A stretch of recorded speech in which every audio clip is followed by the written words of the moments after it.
तो हमारे ये पार्ट टू हम ऑलरेडी पिछले हफ्ते कर रहे थे working with text generation APIs. आज उसका सेकंड पार्ट करेंगे हम। What you will learn: context management in API calls, managing large prompts and responses, using embedding and retrieval augmented generation, creating real world apps using text generation APIs, and hands-on exercise। और last time हमने किया था what are the text generation APIs, OpenAI Gemini API structure, prompt temperature maximum tokens, calling APIs with Python, testing and playground। Okay, तो शुरू करते हैं यहाँ पर। Understanding text in LLM APIs। Definition: the total amount of text, prompt and response the model can remember in one request। अब हम जब किसी भी LLM मॉडल को, जैसे चैट जीपीटी को, हम कोई भी प्रॉम्प्ट देते हैं, हम टेक्स्ट लिखते हैं, इनपुट लिखते हैं, तो वो हमें उधर से क्या देता है? रिस्पॉन्स देता है। तो जो नंबर ऑफ वर्ड्स हम यहाँ पर टाइप करते हैं और नंबर ऑफ वर्ड्स जो है वो रिस्पॉन्ड करता है, वो टोटल मिला के वो कितने होते हैं उसके ऊपर इनकी लिमिट्स होती हैं LLM मॉडल्स की। प्रॉम्प्ट के अंदर बेसिकली जो हमारे वर्ड्स होते हैं वो उसको टोकन्स बोलते हैं। टोकन एग्जैक्टली वन वर्ड नहीं होता है, लेकिन हम आसानी के लिए उसको वन वर्ड बोलते हैं। वो बहुत से उसमें वन कैरेक्टर भी होता है, वन वर्ड भी होता है, एक वर्ड से कम भी होता है। Too much context, slower response and cut off. अगर हम बहुत ज्यादा उसमें कंटेंट हमने लिया, पूरी किताब को कट पेस्ट कर दिया, तो वो क्या करेगा कि ऑटोमेटिकली कट कर देगा। और अगर ज्यादा कॉम्प्लेक्स होगा, ज्यादा बड़ा होगा प्रॉम्प्ट, तो क्या होगा? रिस्पॉन्स जो है हमारा स्लो हो जाएगा। अब यहाँ पर हमारा context lens, context context lens मतलब होता है टोकन्स। कितने टोकन्स हम मैक्सिमम किसी उसके अंदर डाल सकते हैं। तो चैट जीपीटी 3 में था 4,96, और उसके बाद जीपीटी 4 में आ गया 8,000। टर्बो वेरिएंट्स के अंदर 128,000 तक आ गया, और उससे भी ज्यादा अभी आ रहा है। जेमिनी प्रो के अंदर 128,000, जो कि 1 मिलियन तक एक्सटेंड हो जाता है। इवन 10 मिलियन टोकन्स तक हो सकता है एक्सटेंड। जेमिनी 2.5 प्रो, इसमें 1 मिलियन स्टैंडर्ड है, और इसका 2 मिलियन जो है वो अभी आ रहा है। अच्छा, इसकी एक लिमिट इस वजह से करते हैं कि LLM मॉडल जो है वो रिस्पॉन्स में बहुत ज्यादा स्लो ना हो जाए। जब देखते हैं कि स्लो नहीं है तो उसकी लिमिट बढ़ा देते हैं। जितनी लिमिट बढ़ाएंगे उसमें कंपनी को फायदा है, क्योंकि जितने टोकन ज्यादा जाएंगे उतनी अर्निंग ज्यादा होगी, क्योंकि टोकन्स के अकॉर्डिंग जो है वो प्राइसेस होती हैं। Managing long conversation, use techniques like summarising previous messages. अब अगर मान लिए हम चैट कर रहे हैं, तो चैट में क्या होता है? बहुत लंबी चैट हो सकती है, और वो पूरा का पूरी चैट जो है वो मेमोरी के अंदर जमा होती रहेगी। तो उससे क्या होगा कि हमारा सिस्टम जो है वो स्लो हो सकता है। तो उसको हम कैसे मैनेज करते हैं कि पुराने जितने मैसेज होते हैं उसको समरी, हम 5 मैसेज की समरी बना ली, जैसे हमने लास्ट 10 मैसेज की समरी बना ली, ताकि वो मेमोरी में भी रहे। अगर वो आगे कोई क्वेश्चन करे कस्टमर, तो हमारे पास ये रहे कि पीछे इससे क्या बात हो चुकी है। ट्रिमिंग ओल्ड हिस्ट्री, बहुत ज्यादा जब हम पुरानी बातें उसके अंदर हमारी आती है, मान लीजिए 100 लाइन हो गई एक दूसरे से बात करते हुए, 100 चैट्स हो गई, तो उसमें फिर क्या करते हैं? हम पुरानी हिस्ट्री को ट्रिम कर देते हैं, उसको खत्म कर देते हैं, नई हिस्ट्री रखते हैं अपने साथ। Keep only last and exchanges, chat history trimming. कैसे? लास्ट के जो 5 सेंटेंस हैं, 10 बार जो उससे चैट हुई है, 10 रिस्पॉन्सेज आए हैं, उसको हम रख लेते हैं कस्टमर के साथ। तो चैट हिस्ट्री को हम क्या करते हैं, ये इस तरीके से हम उसको कट कर सकते हैं। जितना हम यहाँ पर लिखेंगे उतने मैसेज हमारे पास मेमोरी में रह जाएंगे। Problem: when a chat bot talks with a user for a long time, the chat history grows very large। वो चैट हम देखते हैं, अगर करते रहते हैं बहुत देर तक, तो बहुत ज्यादा हो जाती है। इससे क्या होता है कि परफॉर्मेंस, मेमोरी ज़्यादा जाएगी तो स्लो परफॉर्मेंस हो जाएगी, मेमोरी यूसेज ज़्यादा होगा। टोकन वर्ड लिमिट्स एरर, बहुत ज़्यादा अगर हो जाएगा तो एरर भी आने के चांसेस हैं। So we need strategies like summarising, trimming and using memory windows. Example scenario: customer support chatbot. Initial conversation: the user and a bot are chatting about a problem with an online order. अब यहाँ पर user ने ये कहा, bot ने ये कहा, user ने ये कहा, बॉट ने ये कहा, यूजर ने ये कहा, बॉट ने, ये हिस्ट्री चल रही है उसकी। Here we already have 10 messages. If conversation keep on going, it may hit thousands. तो अभी यहाँ पर तो सिर्फ 10 मैसेज हैं, हजारों मैसेज हो सकते हैं अगर कन्वर्सेशन चलता रहा। तो अब उसमें पहले सेकंड स्टेप हम क्या करते हैं इस हिस्ट्री के अंदर, इसको ट्रिम करते हैं जो old history. Instead of keeping all messages we keep only last N messages. मान लो हमने 5 लास्ट मैसेजेस, तो हमारे 5 लास्ट मैसेजेस क्या थे, यहाँ पर थे, देखो, sure which item do you want to cancel, ये लास्ट वाला था हमारा। तो यहाँ पर हमने लास्ट के 5 ले लिए। This way the bot remembers recent context without being overloaded. Summarising old messages, अब हम पुराने मैसेज को क्या करते हैं कि वो एकदम से लूज ना हो जाए, क्योंकि देखिए उसमें ऑर्डर नंबर बताया था, उसने अपना एड्रेस बताया था, ये इंपॉर्टेंट चीज है जो हमारे पास रहना चाहिए। तो हम क्या करते हैं कि लास्ट में जो हिस्ट्री को ट्रिम करते हैं, खत्म करते हैं, उसको समराइज कर लेते हैं। तो इंपॉर्टेंट चीजें जो है वो ले लेते हैं उसके अंदर से। तो user asked about order address change to this address. तो ये हमने पुरानी समरी ले ली। उसके बाद उसके आगे की जो चैट चल रही है वो चैट लेते रहेंगे हम। फिर नेक्स्ट 5 सेंटेंस 10 सेंटेंस हो गए, फिर उसकी समरी ले लेंगे और साथ में हम ऐड कर लेंगे नई चैट जो है। मेमोरी विंडो के अंदर हम क्या करते हैं, this means we only keep sliding windows of the last few exchanges like 3 to 10 turns. अब इसमें मान लो लास्ट 5 सेंटेंसेस ले सकते हैं हम। n is equal to 5, only last messages आएंगे। n is equal to 10, only 10 messages will come. ये हमारे ऊपर है n की वैल्यू हम कितनी रखना चाहते हैं। This ensures that the bot always has recent context without overload. तो इन शॉर्ट हम चैट को कैसे मैनेज करते हैं, समराइज करते हैं। Condense old chat into a short note, trim delete old messages, keep only last n messages। Memory window, sliding window for the chat history, और वो हमारी चैट हिस्ट्री हमें दिखाती रहती है विंडो। अब हम यहाँ पर एक इसकी एग्जांपल कर लेते हैं।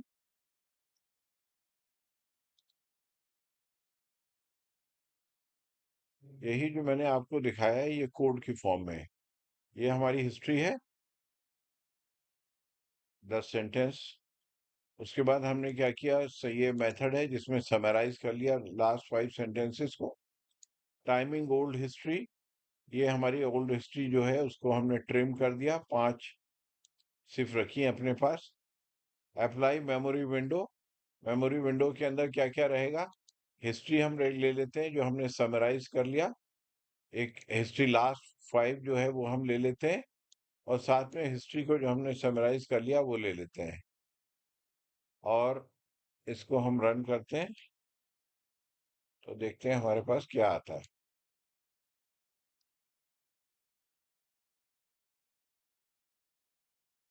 तो देखिए ये हमारा आया ओरिजिनल कन्वर्सेशन। तो हमारे पास ये टोटल कन्वर्सेशन हुआ अभी तक।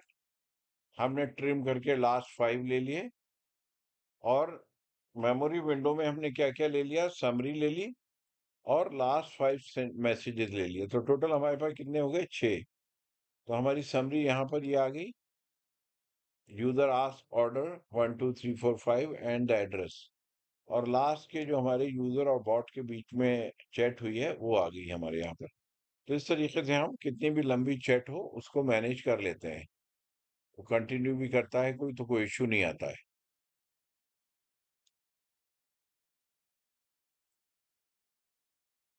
अब हम चलते हैं sample manual prompt engineering example with context stuffing. अभी हम रैग पे नहीं पहुंचे, अभी हम एक एग्जाम्पल लेते हैं जिसमें हमने क्या किया कि ये हमारा कॉन्टेक्स्ट है। The Taj Mahal is located in Agra in India. ये हमारा जो मैटर है, इसमें से हमें क्वेरी भेजना है हमें, वेयर इज ताजमहल। अब हम एलएलएम मॉडल की जो डेटा है वो यूज नहीं कर रहे हैं, हम अपना डेटा दे रहे हैं और उससे कह रहे हैं इसमें से ये ढूंढो। जैसे हमने मान लो पूरी एक हिस्ट्री की किताब है, हिस्ट्री की किताब हमने पूरी की पूरी यहाँ पर कॉन्टेक्स्ट में डाल दी।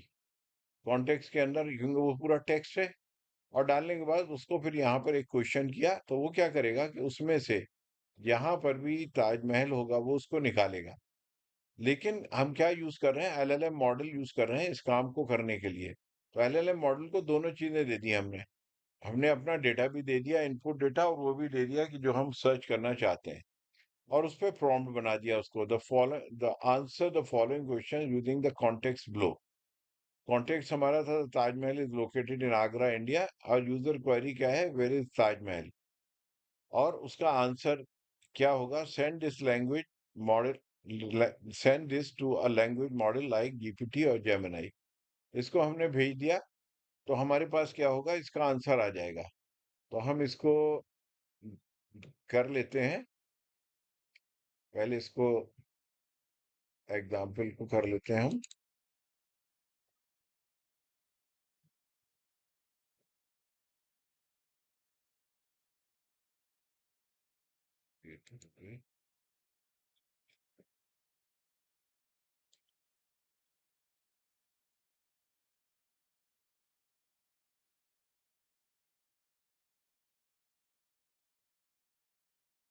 तो इसमें देखिए क्या है कि हमने यहाँ पर एटम्स और मॉलिक्यूल्स का जो चैप्टर है क्लास 9th या 10th में, वो पूरा डाल दिया हमने।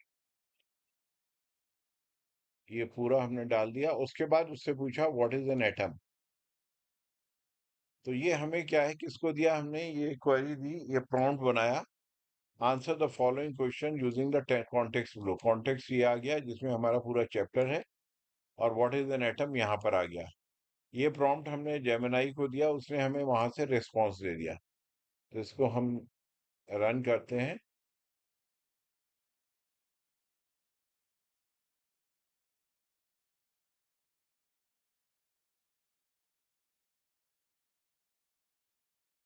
तो देखिए यहाँ पर इसने आंसर दिया, based on the provided text, an atom is a tiny indivisible particle that is fundamental building block of all matter. This concept originated with the ancient Greek philosophers like Democritus and was revived and scientifically formalized by the John Dalton in the atomic theory. तो ये पूरा का पूरा उसने answer दे दिया।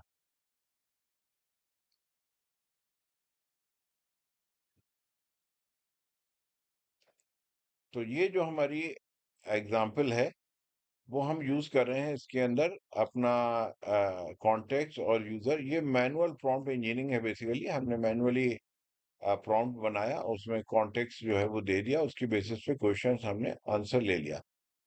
अब हम आते हैं रैग एजेंट्स के ऊपर। एम्बेडिंग एंड रैग की concept. Embedding numeric representation of text use in compare meaning. हमने लास्ट टाइम एक को काफी डिटेल में किया था एक वीडियो के अंदर, एम्बेडिंग। कि एम्बेडिंग क्या होता है, जो हमारे टेक्स्ट होता है उसको हम नंबर्स दे देते हैं, क्योंकि कंप्यूटर हमारा नंबर्स समझता है, वो वर्डिंग नहीं समझता।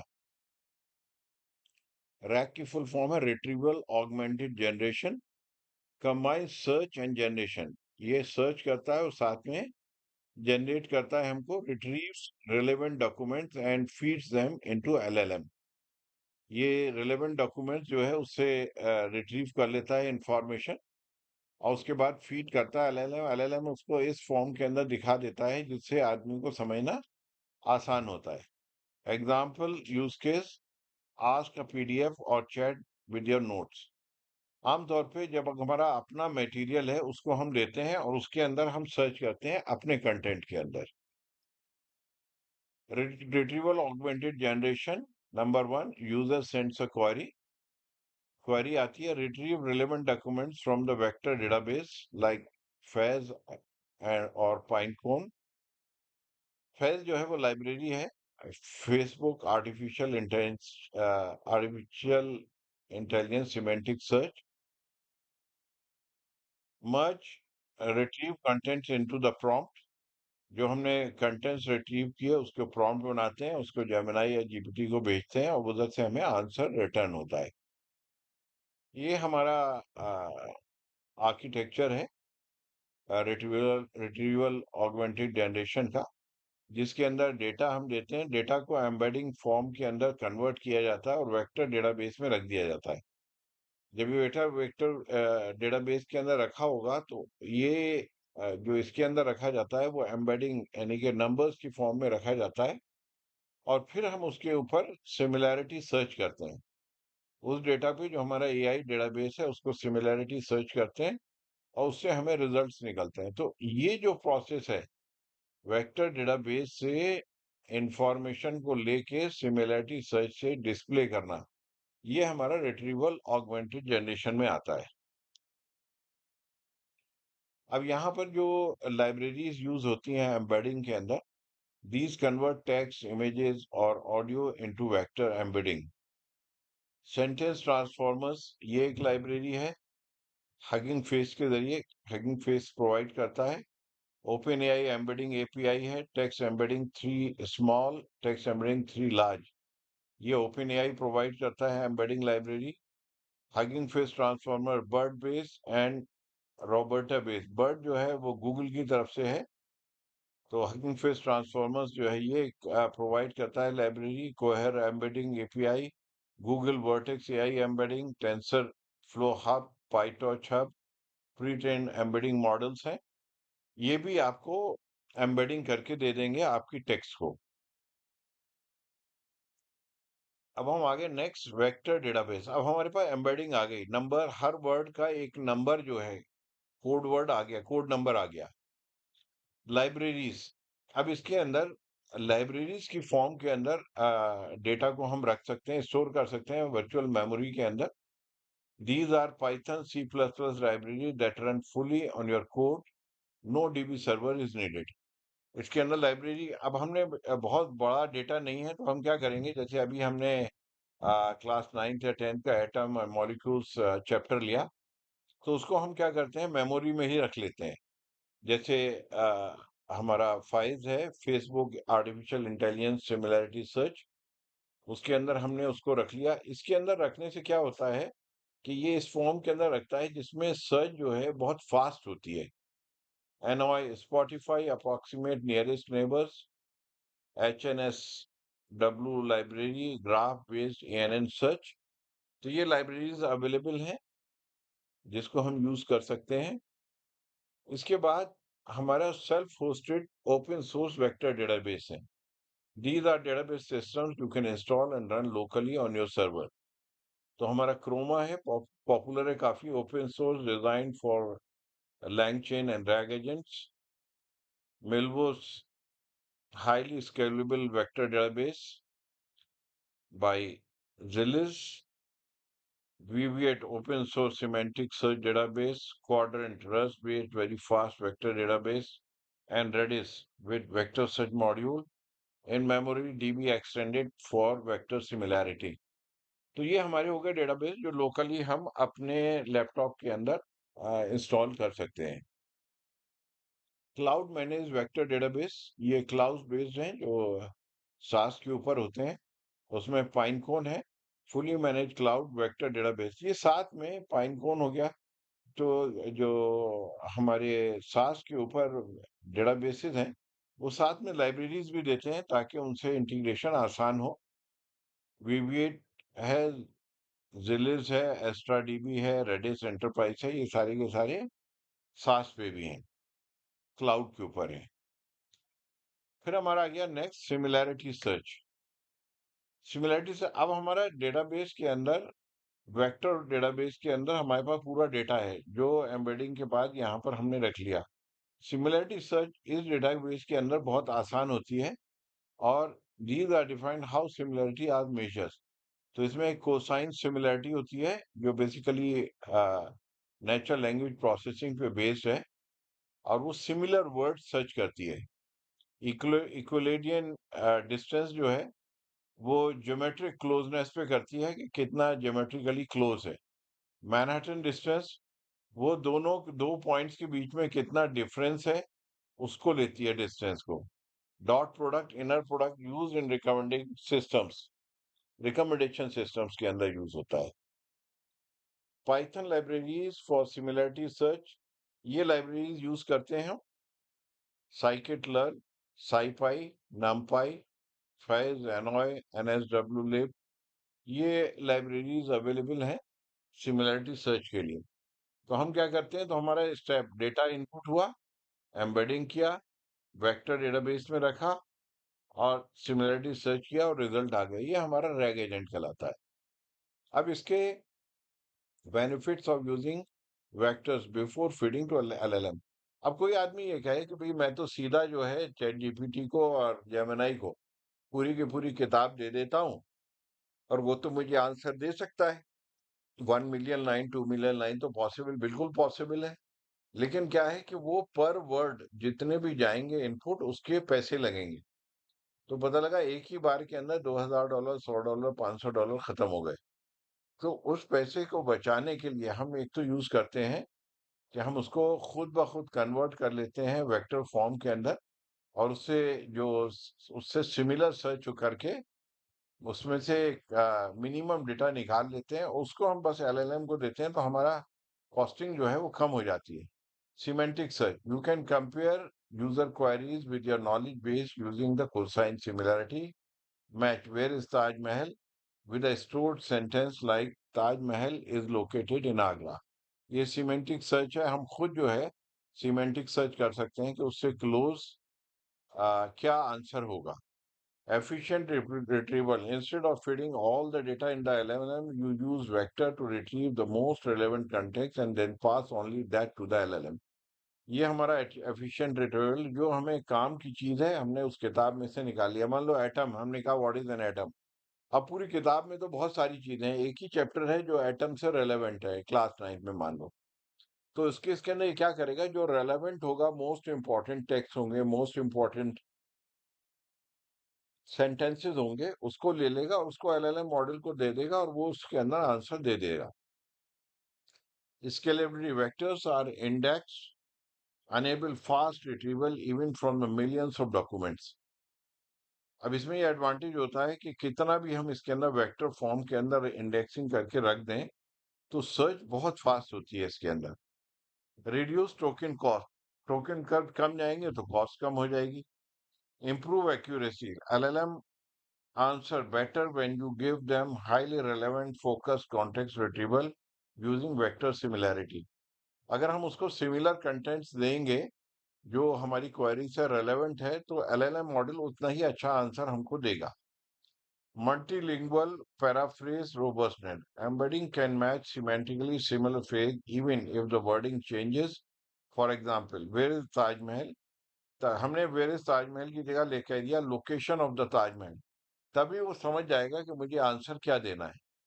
तो अगर सेंटेंसेस के अंदर डिफरेंस है बोलने में, तो कोई फर्क नहीं पड़ता है, उसको वो सर्च कर लेगा। Integrating APIs into projects, example project, ये हम इनको कर सकते हैं। Chat with PDF, resume builder using prompts, personal assistant bot, blog article generator, frequently asked question bot using company docs. ये इस टाइप के हम प्रोजेक्ट्स कर सकते हैं रैग एजेंट से। और क्या टूल्स यूज कर सकते हैं, ये टूल्स हैं उसके लिए, अभी हम कर लेंगे practice.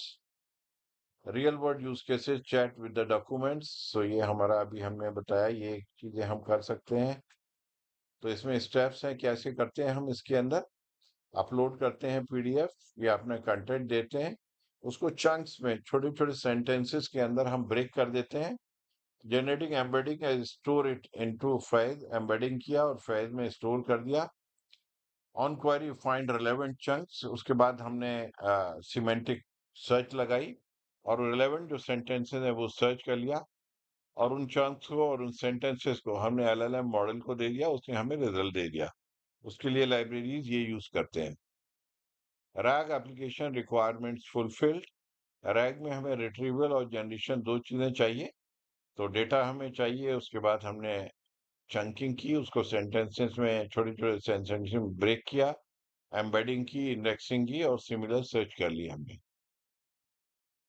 This satisfies the retrieval part of a RAG agent, augmenting prompt construction. Top matching chunks are combined into a prompt with a query. अब हमारी जो क्वेरी थी, जैसे हमने कहा व्हाट इज एन एटम, उसको क्या किया, जो हमारा चंक सर्च करके आए उसको प्रॉम्प्ट में डाल दिया, तो वो उसके अंदर उसमें से आंसर दे देगा। जेमिनाई हम यूज करते हैं आमतौर पे प्रॉम्प्ट के अंदर, चैट जीपीटी भी यूज कर सकते हैं। हैंड्स ऑन, ये दो हम प्रोजेक्ट्स हैं जिसको हम कर लेते हैं यहाँ पर।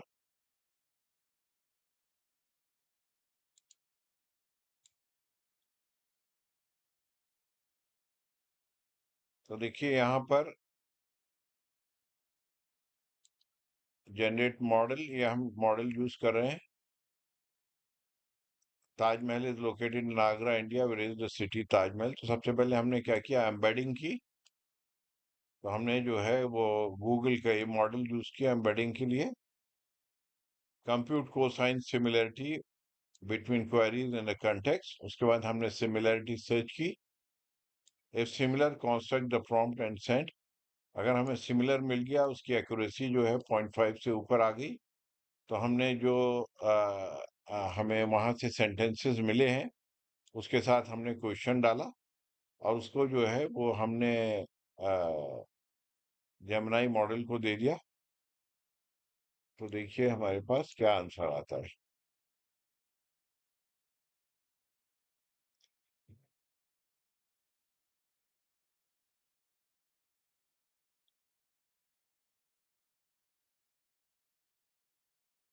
ज़्यादा टाइम लग रहा है, दोबारा रन करता हूँ मैं।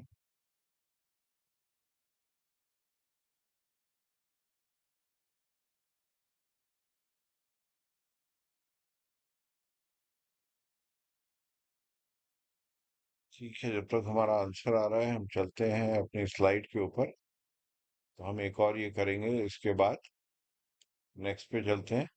API cost and the rate limits, keep in mind OpenAI tokens cost money.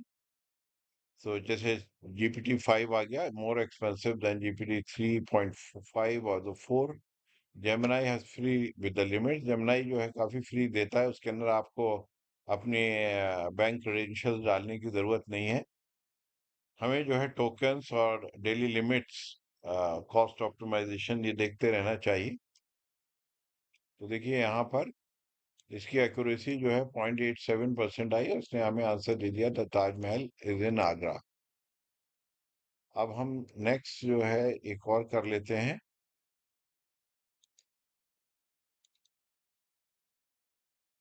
तो ये मैंने इसकी एक फ्लास्क एप्लीकेशन बना दी, इसको मैं रन करता हूँ।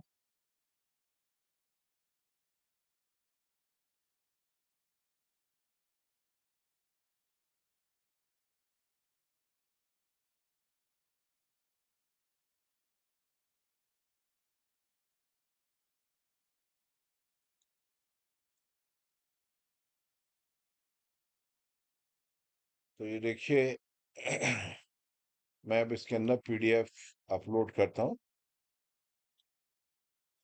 तो ये एटम एंड मॉलिक्यूल का हमारा जो है वो चैप्टर है। तो देखिए इसमें एटम्स एंड मॉलिक्यूल्स, ये हमने यहाँ पर पेस्ट कर दिया और इसको ओपन किया है। सेलेक्ट करने के बाद यहाँ पर मैंने इसके अंदर टाइप किया what is an atom.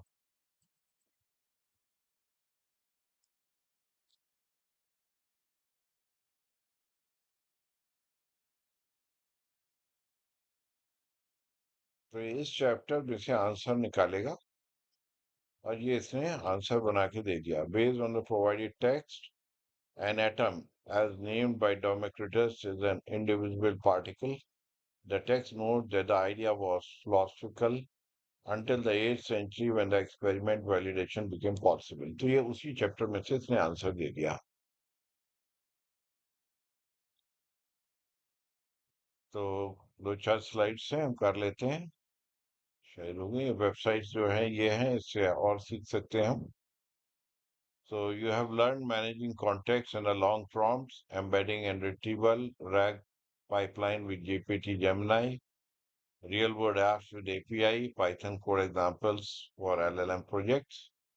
So next में हम ये लेंगे multi-model API and learn to generate art caption images.